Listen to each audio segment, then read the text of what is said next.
La historia del rey Saúl con el profeta Samuel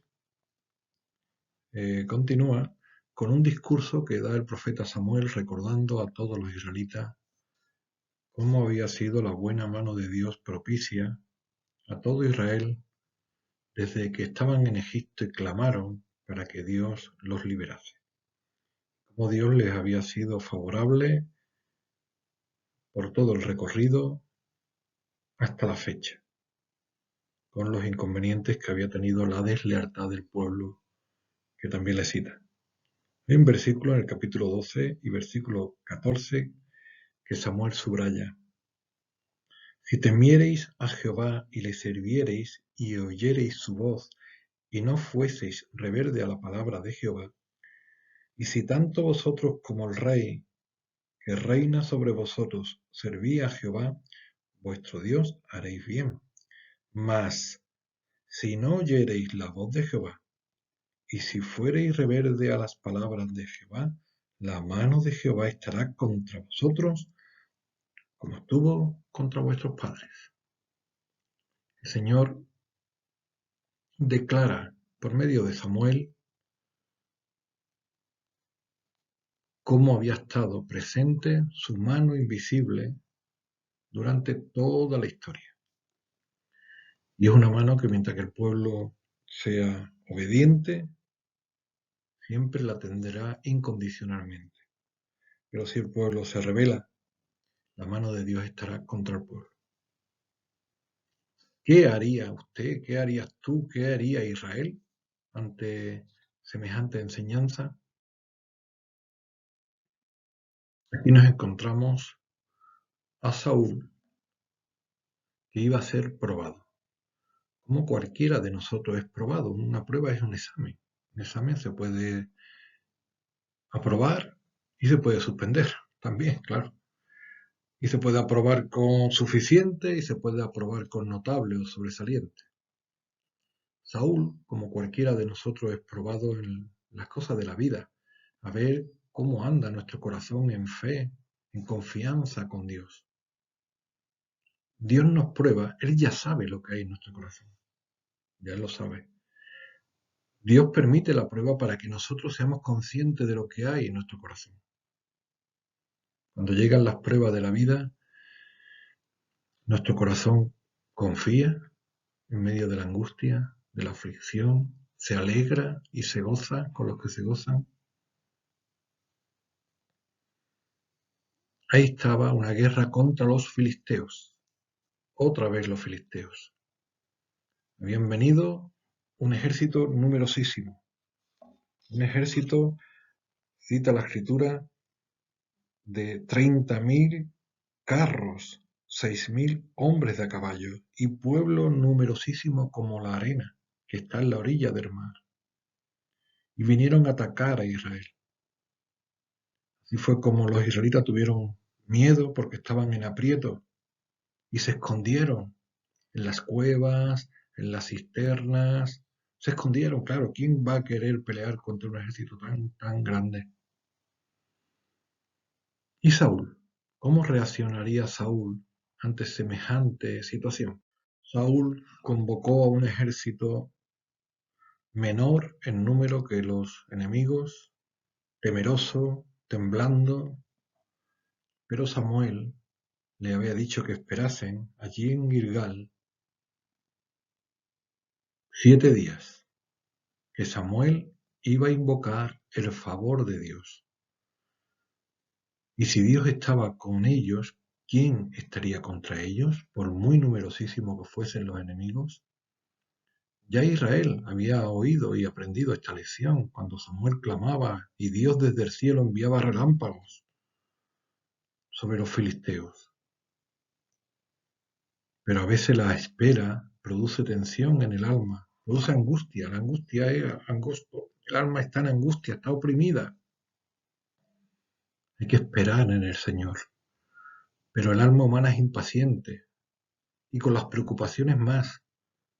El ejército de Saúl iba desertando. Desertar es que abandonan el ejército y cada vez queda menos gente en el ejército.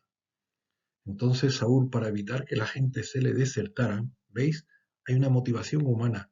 una motivación social. Hay un motivo que condiciona a Saúl. Digo que Saúl ante esta situación decide él mismo ofrecer sacrificio a Dios e invocar el nombre de Dios, tarea que era exclusiva del sacerdote Samuel. A los 7 días llegó Samuel y le dijo: locamente has hecho, implorando el favor de Jehová. Saúl le explica a su manera las situaciones, cómo el pueblo temblaba, cómo el pueblo se le desertaba para evitar que se le fuera más gente. Ciertamente, a veces hay situaciones a nuestro alrededor que nos perjudican y parece que van a ir peor, y probablemente vayan peor. Pero llegado el momento del Señor, haciendo las cosas como el Señor quiere, las cosas se reconducirán e irán mejor. Ya le dijo Samuel: Dios, si hubieses esperado, Dios te hubiese confirmado su reino para siempre. Pero ahora ha buscado un varón conforme a su corazón. Le dice: locamente has hecho. Aquella guerra humanamente estaba perdida, como muchas situaciones que nosotros nos encontramos en nuestra vida personal, familiar, de iglesia. Situaciones que nos desbordan, en lo cual el enemigo es mayor que nosotros, pero el Señor está a favor de nosotros. Saúl no superó la prueba, pero la misericordia y la gracia del Señor estaba con su pueblo. Dios permitió que el hijo de Saúl, Jonatán, y su paje de armas entrasen por los acantilados, como aquí se ve, hacia el campamento de los filisteos. Y ellos se encomendaron al Señor. Y el mismo Jonatán le dice: mira, ellos nos van a ver, como somos pocos y débiles, quizás nos expulsen o quizás nos inviten. Si nos invitas, que la mano de Dios los ha entregado a nuestras manos. La fe y la confianza del hijo de Saúl, llamado Jonatán, es admirable.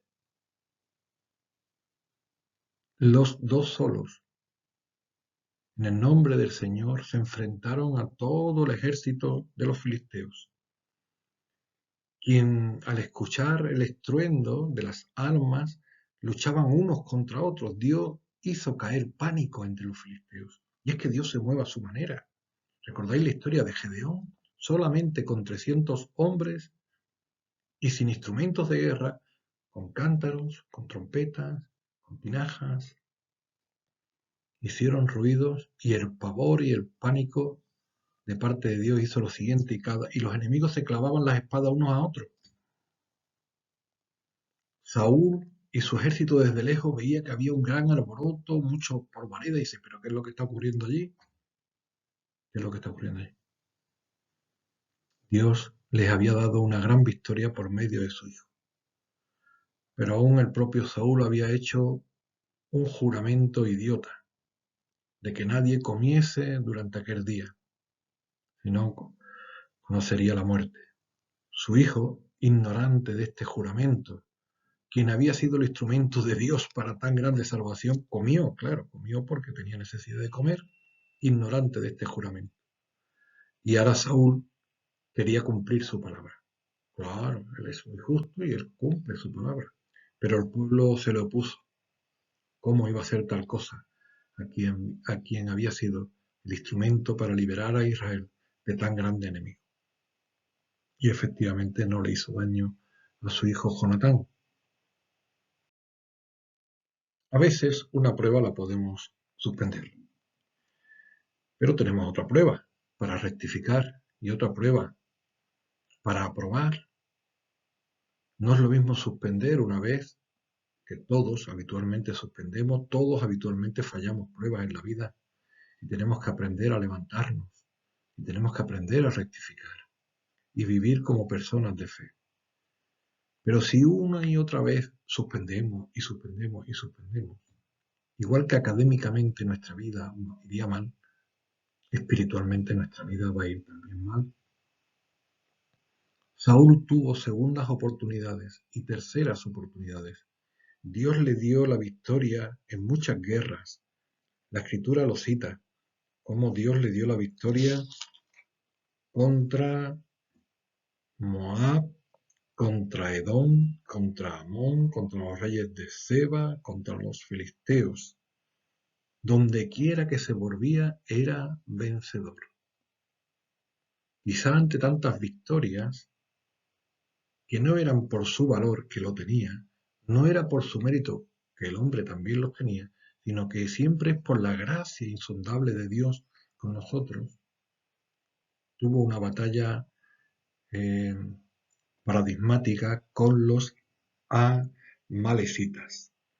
Amalek era un granuja, era un pueblo sin vergüenza, era aquel pueblo que se le había estorbado al pueblo de Dios cuando peregrinaba por el desierto y le había atacado por la espalda. Había sido un ataque cobarde a las personas mayores y a los niños que iban por detrás. Y eso a Dios le había molestado mucho, la maldad de Amalek. E hizo un juicio contra los amalecitas. Y el juicio ahora estaba pronto a cumplirse. Por eso Samuel, en nombre de Dios, le dijo a Saúl que tendría una victoria con los amalecitas, pero que de parte de Dios tenía que cumplir una ordenanza. Tenía que sacrificar todo lo que tuviera Amalek, tanto las personas como los animales, como todo lo que estuviese de parte de ellos. Con los amalecitas también venían los ceneos, a quien en el nombre del Señor le sugirieron que se apartaran, porque ellos habían tenido misericordia con el pueblo de Dios y se apartaron. Y combatió a Amalek contra Saúl y Saúl obtuvo una gran victoria, como Dios le dijo. Pero Saúl no cumplió la palabra de Dios, no obedeció la palabra de Dios. Tomó lo mejor del ganado, tomó lo mejor de los animales y también libró la vida del rey. Cuando llegó Samuel, le dijo, ¿has visto la victoria que Dios me ha dado por mi mano? Samuel le reprendió, Dios te dijo que te daría la victoria para que exterminaras todo lo de los amalecitas. No, no, que yo lo he exterminado. Dice, ¿y ese bramido de ovejas o de ganado que escucho yo ahí detrás? Bueno, es que he cogido lo mejor para sacrificarlo al Señor. Entonces Samuel le hace una frase paradigmática, le dice, ciertamente, el obedecer es mejor que los sacrificios. No se puede uno tomar una excusa de una desobediencia para luego decir que lo va a ofrecer a Dios. Uno no puede decir, voy a robar esto para ofrecerlo a Dios. Robar para ofrecer a Dios. Es ridículo, es antagónico. Saúl tenía que haber obedecido. Otra prueba más en la que Saúl fracasaba estrepitosamente. Por eso Saúl fue desechado. Y fue la última vez que se iba a encontrar con Samuel, quien ya le dijo que Dios había elegido a otra persona para ser futuro rey de Israel, porque aún así, como Saúl era, Dios iba a permitir los 40 años de su reinado, y aún quedaban bastantes años por delante. Pero para nosotros hay una aplicación práctica. Ciertamente, el obedecer es mejor que los sacrificios. Cuando Samuel se marchaba, Saúl incluso rompió la tela de su manto. Pero cuando ya Dios desecha después de una y otra oportunidad, ya la cosa está hecha. Ahora es tiempo de salvación. Ahora es tiempo de rectificar. Quizás mañana sea demasiado tarde. No podemos obstinarnos en hacer nuestra voluntad y las cosas a nuestra manera como si tal cosa. La paciencia y la misericordia de Dios tiene un tiempo. Cuando el vaso de la ira de Dios se colma, vienen los juicios. Y ahora le había tocado a Saúl por desobediente. Muchas personas son desobedientes a la palabra de Dios y piensan que no van a tener consecuencias, pero las tienen en sus vidas y la de su familia, como la historia que os vamos a contar, basada en el Evangelio de nuestro Señor Jesucristo según San Mateo. También la narra el evangelista San Lucas, hablando de un constructor prudente y otro constructor insensato. Al final del Sermón del Monte, el Señor dice: lo importante es oír la palabra de Dios para ponerla por práctica y obedecerla. Si la oyes, te sale por otro oído, o la oyes y la guardas en tu corazón, pero no la pones en práctica, dice el Señor que cualquiera pues que me oye estas palabras y las hace, le compararé a un hombre prudente que edificó su casa sobre la roca. Y veis una casa edificada sobre la roca. Pero cualquiera que me oye estas palabras y no las hace, le compararé a un hombre insensato que edificó su casa sobre la arena. Y descendió lluvia y vinieron ríos y soplaron vientos, dieron con ímpetu contra aquella casa y se cayó, y fue grande su ruina. Aquí vemos dos personas que tenían que construir su vida, como tú tienes que construir la tuya. Y los dos oyeron la palabra de Dios.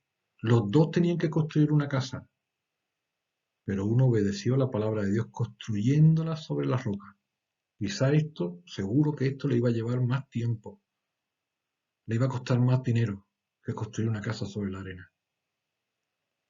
A veces incluso habría un tiempo intermedio en el que las dos casas estuvieran levantadas y parecería que a este le iba mejor porque había levantado la casa más rápido y con menos dinero. Y esto a veces ocurre, que la gente quiere las cosas y las quiere ya, la quiere pronto, la quiere inmediatamente, sin esperar el tiempo de Dios, sin esperar a hacer las cosas como Dios, el constructor de nuestra vida, nos enseña. Pero cuando llegaron los problemas de la vida, que siempre llegan, dieron con ímpetu contra esta casa y no le ocurrió nada. Pero dio con ímpetu contra esta casa y se derrumbó y fue grande su ruina. Tristemente, esto le ocurrirá a muchas personas que no tienen a Cristo como su Salvador, pero todos los que hemos puesto nuestra confianza en la roca, que es Cristo, Él nos sostiene en el cuenco de su mano poderosa y nuestra casa se mantendrá firme hasta que entremos en su gloria, donde viviremos con Él por toda la eternidad, como es su deseo y como es nuestra fe que nos anima a vivir para Él. Amén. Que el Señor os bendiga.